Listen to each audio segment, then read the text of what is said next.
What's up everybody, Eeaassyynow here and welcome back to my channel. I'm just going to run through the brand new patch notes that have just been released. Tomorrow, Tuesday the 17th of August, we will be receiving the 0.15 beta update. Now I'm going to read out what the update is, but please note that some of the changes below may have already gone live for all players before the update is released. So you may see some of these already, if not, you will only have to wait until tomorrow. So first up on the list, we have the Dangerous Dungeons update. So pressing back on a dungeon map will now always return you to the dungeon landing screen, which is pretty useful. Tapping on Dangerous Dungeons from the Mode Select screen will bring you to the dungeon landing screen if you have a run in progress instead of straight to the dungeon map. It kind of used to do that, and then for some reason it started to take you straight into the dungeon screen. Then you couldn't check your leaderboards, and some of the players was getting quite annoyed with that, especially as it gets towards the end of the dungeon week. You like to see what exactly is going on, where people are, especially if you're competing for a top spot. So that's all there is for dungeons. So the next section of the update is some Guardian updates. So first up is Captain Hook. Here he is down here. Fixed an issue and description involving armor and marked. Captain Hook's core ability. So this one. Captain Hook's core ability description now states that when a marked enemy gains armor or lore, marked is removed. Yep, can you see it doesn't really say that there. So that will take an update.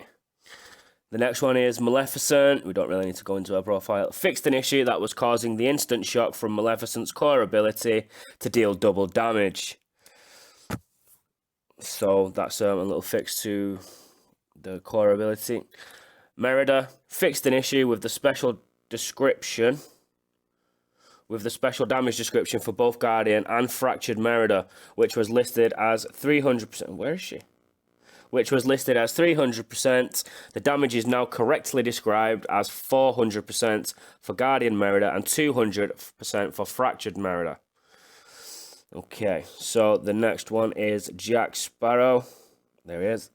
Fixed an issue where Jack Sparrow was healing based on any debuff type instead of only attribute debuffs. So you may notice a slight change, a slight decrease in his heals, which is sad because Jack's awesome. But as they say, it was an issue, it was a bug, it's not supposed to do that.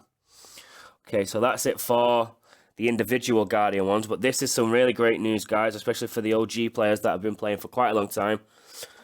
Focus and critical chance. Some of the players on Discord have been expressing how they feel, especially with the change in the crit caps. So here we go. The effectiveness of focus has been increased to provide roughly plus 20% additional crit chance over the previous calculations. This is a global change to all Guardians and roles. Stay tuned for further refinements as we work to fine-tune and improve the way we calculate these values. So they haven't actually messed with the crit caps, but what they have done is added 20% increase to all crit chance via the focus buffs. So what this means is anybody that applies focus will now have an extra 20% crit chance. So naturally, anybody that gives themselves focus or gives the team focus is going to move up on the tier list once they've been tested, and we see how valuable this has been. So straight away in my mind, it adds more value to Scrooge, who's given 10 focus stacks straight away. Judy gives herself focus stacks. Jack Sparrow can keep going. Buzz gives focus stacks. There's more. There's plenty more. But everybody who receives these focus stacks, so if you start to pair, say, Scrooge with Melee Guardian, they're going to crit more, which is great because the melees that crit usually give extra wounds. And of course, extra damage is always great. Okay, so the next part of this update, we'll head over to the store to show you guys what's going to change. And a little document because I like to go back through these and see what's been changing over the months. Anyways, Laurel store updates. As you can see, I'm pretty broke. I'm chasing the Ascendant Crystal Shards, trying to get that Donald to 5 stars. But I just seem to hit Goofy. So there will be an overall price reduction on Laurel Store items. So basically, hopefully, everything will go down by at least some sort of percentage. Great news, Epic Pages Volume 1 will be added to the store for sale. The only thing with these is these changes will go live on August 24th, so that will be a week tomorrow. That's great though. And also in the store tab here, for the next part of these update notes, there will be a new tab, and that will be called the Glamour Store. The Glamour Store will be added to the list of available stores. This store will offer a set of 10 different avatar-related items.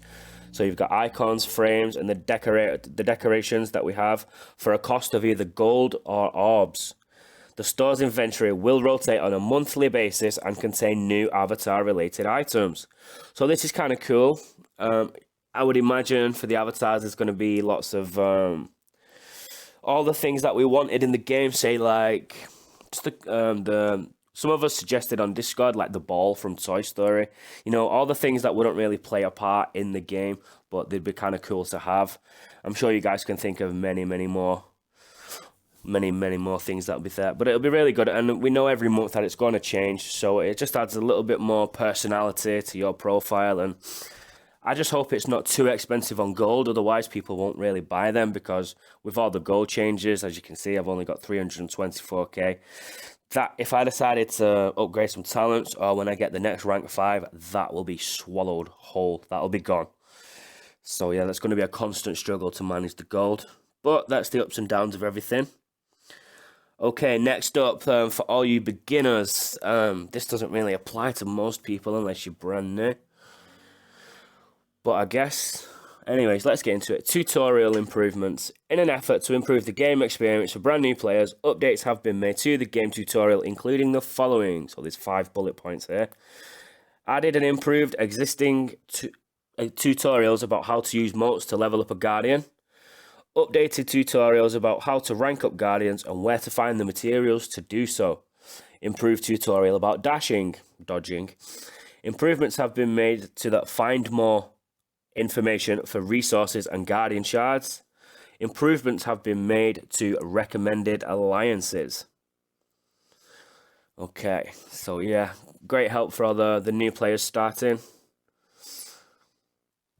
Next points, updates and improvements. Let me just scroll down a little.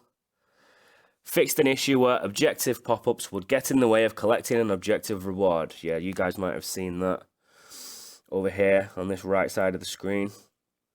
Fixed an issue where complete 6 daily objectives didn't always show up in the list of daily objectives. Now, I didn't have this, but people must have reported it, so I'm really glad that's getting fixed. Added a claim button to the special complete 6 daily objectives. So yeah, as you can see, where is it? Yeah, like you have to click the 6 really to get into it. There's a claimed button there, but hopefully it just pops up just over the top there. If you just press the orbs, nothing happens. So it's a really small hitbox. And of course, in every update, there is always bug fixes, performance optimization, and grammar fixes. Okay, guys, so that's all of these patch notes for now. Hopefully there's a couple more soon. Still eagerly anticipating that brand new game mode. One can only hope it is next month. I've been Eeaassyynow, reading them out. Thanks for watching, guys.